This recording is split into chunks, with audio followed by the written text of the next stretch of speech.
السلام عليكم وليدات جميعا نتمنى من الله تعالى انكم تكونوا على خير وبخير. Alors la vidéo d'aujourd'hui ça va être une vidéo à propos de la quatrième partie de la première leçon. Je parle ici de ce qu'on appelle le théorème des valeurs intermédiaires, le TVI. Alors on va essayer ensemble de le découvrir correctement. Donc ala barakatillah, théorème des valeurs intermédiaires.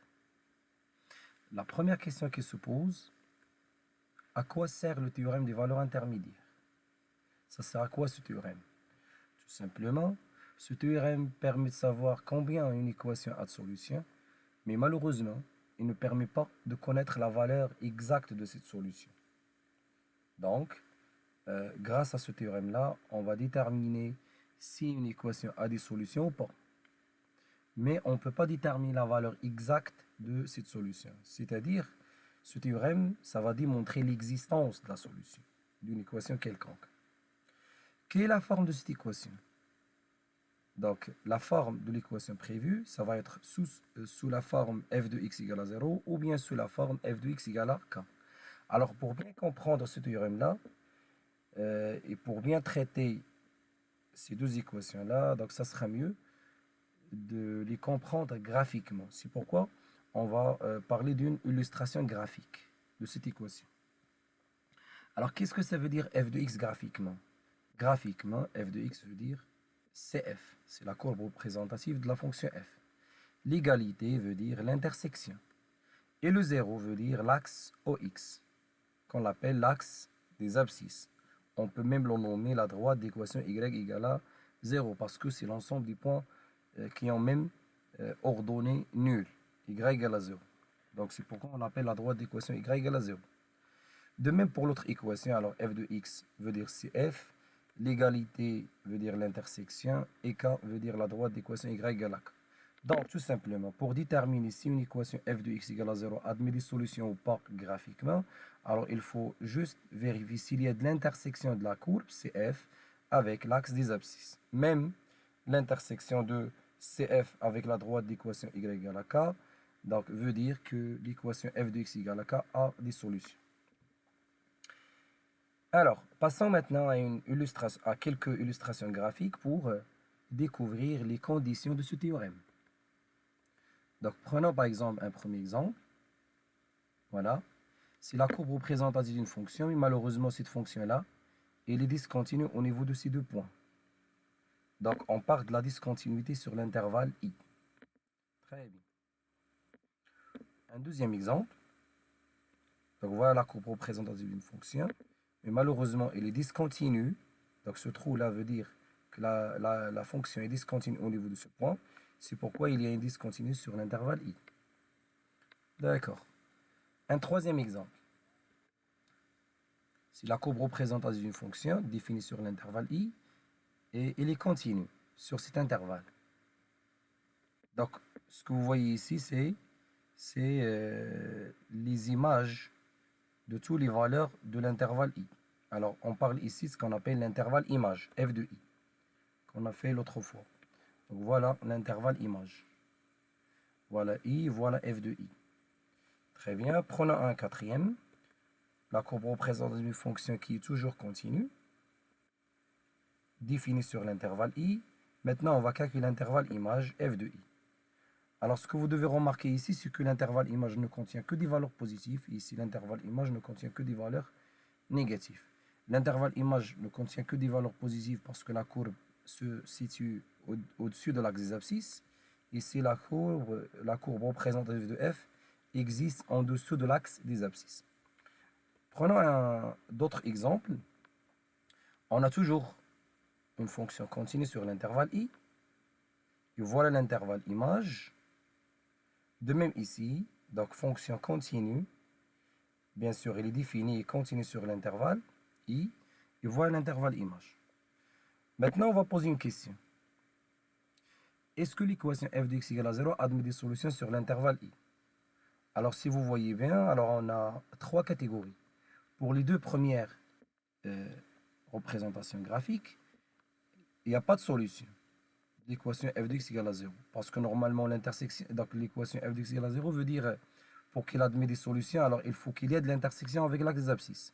Alors ici, il n'y a pas d'intersection, donc c'est pourquoi on va dire Non, il n'y a pas de solution.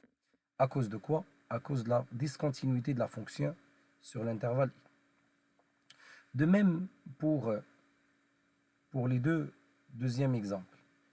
Il y a de la continuité, mais malheureusement, il n'y a pas toujours, donc il n'y a pas de solution.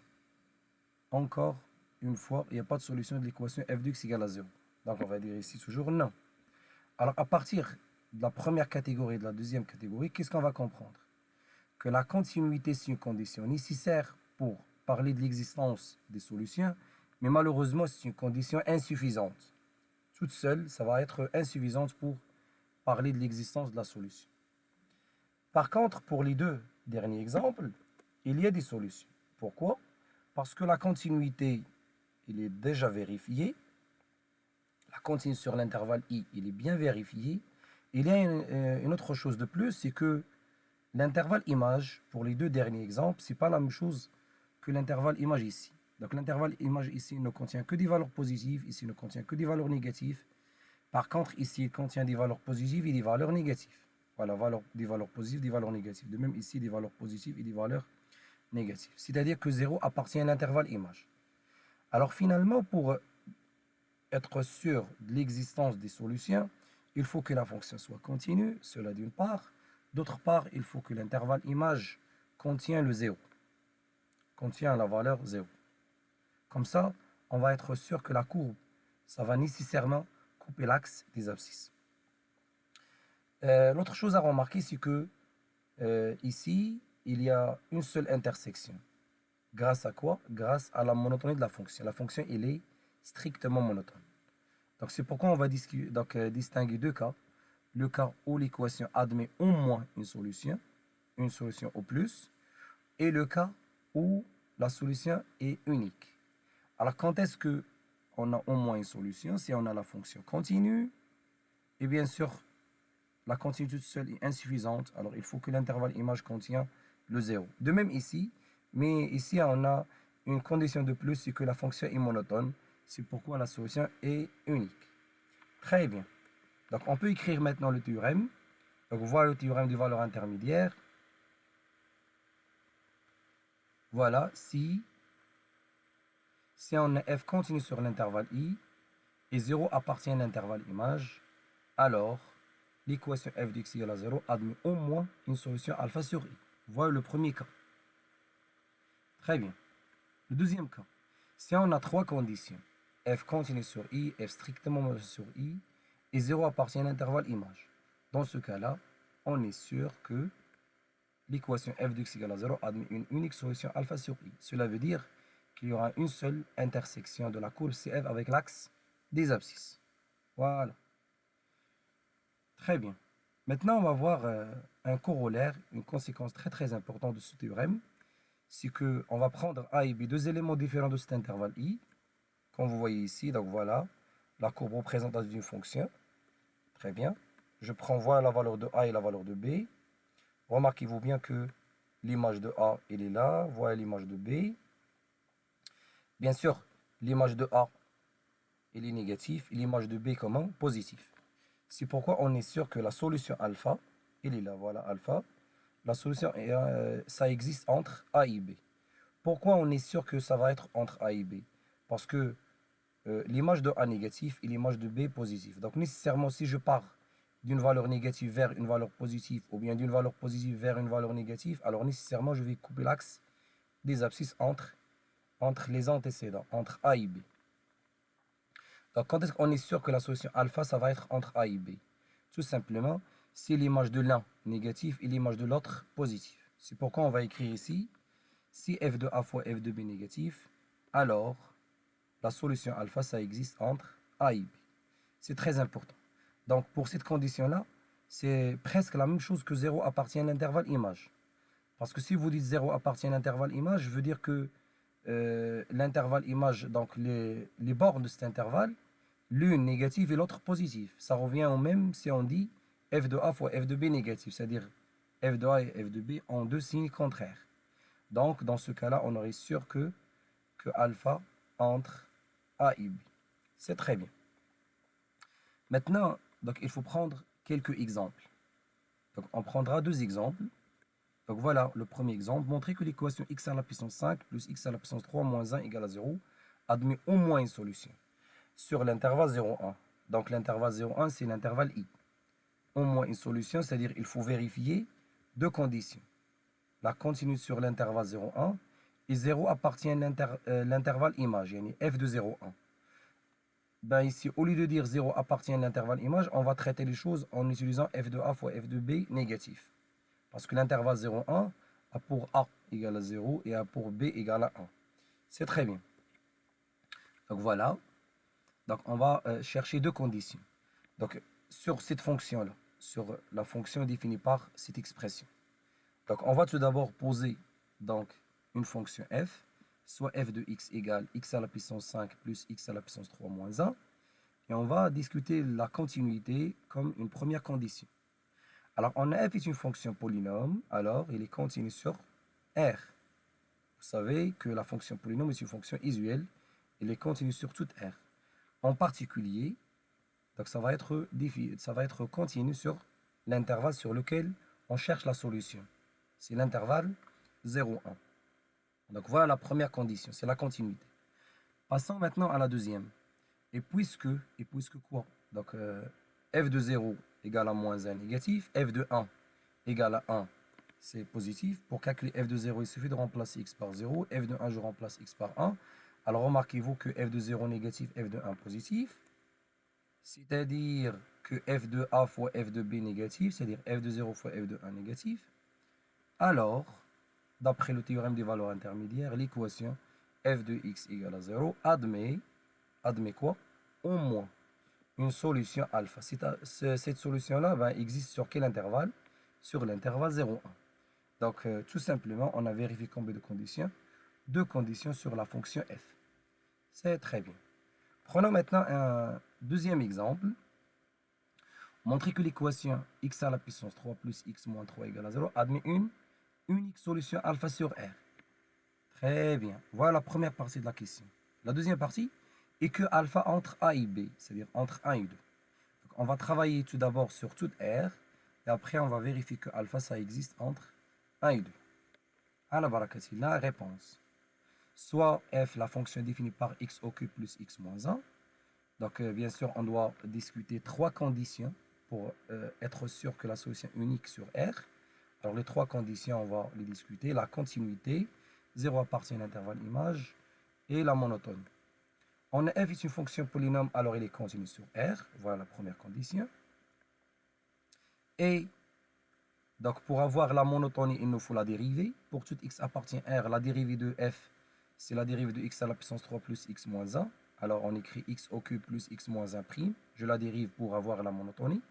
La dérivée de x au cube, c'est 3x carré. La dérivée de x, c'est 1. La dérivée de moins 1, c'est 0 parce que c'est constante. Cela positif. Donc, on déduit que la fonction f est comment? Est strictement croissante sur R. Pourquoi? Parce que sa dérivée est positive. Si la dérivée d'une fonction sur un intervalle est positive, alors la fonction est strictement croissante sur cet intervalle, donc strictement croissante sur R. Donc, il est monotone. Voilà la deuxième condition. Passons maintenant pour discuter la troisième condition, c'est-à-dire il faut calculer l'intervalle image et on va vérifier si 0 appartient ou pas. Donc, f de R, c'est-à-dire f de l'intervalle moins l'infini plus l'infini. Très bien. Vu que la fonction f est croissante, alors pour calculer l'image de cet intervalle, on garde l'ordre. Ça va être alors la limite quand x tend vers moins l'infini de f de x et la limite de f de x quand x tend vers plus l'infini. La limite de la fonction quand x tend vers moins l'infini, bien sûr la fonction est une fonction polynôme, alors il suffit de prendre la limite du terme de plus degré, moins l'infini au cube, ça nous donne moins l'infini, et la limite quand x tend vers plus l'infini, toujours c'est plus l'infini au cube, ça nous donne plus l'infini. Donc f de R, c'est R. Très bien. Alors, 0, il appartient à l'intervalle image. Il appartient à f de R, parce que f de R, c'est l'intervalle moins l'infini 0. Remarquez-vous ici que le 0, on a le 0 appartient à l'intervalle moins l'infini plus l'infini. Donc, la courbe, ça va nécessairement couper l'axe des abscisses. Parce qu'il y a une partie de la courbe en dessous et une autre au-dessus. Pourquoi on est sûr de cela? Parce que, tout simplement, le 0 appartient à l'intervalle image. Très bien. Voilà les trois conditions. La continuité, la monotonie et 0 appartient à l'intervalle image. C'est très bien. Cela, ça va nous permettre de déduire que l'équation f de x égale à 0 admet une unique solution alpha sur R. D'accord. Comment on va vérifier que la solution alpha il est entre 1 et 2? Tout simplement, on calcule l'image de 1 et l'image de 2. Leur produit, ça va être négatif. Pourquoi? Parce que l'image de 1 c'est moins 1 négatif, l'image de 2 c'est 7 positif. Donc f de a fois f de b négatif. C'est le corollaire de théorème de valeur intermédiaire. C'est une conséquence très très importante. Alors, d'après le théorème des valeurs intermédiaires, qu'est-ce qu'on va déduire? Que la solution alpha est comprise nécessairement entre 1 et 2. Donc voilà, c'était la partie, la quatrième partie de la leçon DNA, c'est le théorème de valeur intermédiaire. Merci pour votre attention. Alors, بالتوفيق إن شاء الله بإذن الله تعالى وموعدنا يتجدد بكم إن شاء الله بإذن الله تعالى dans une autre vidéo. Salam alaikum.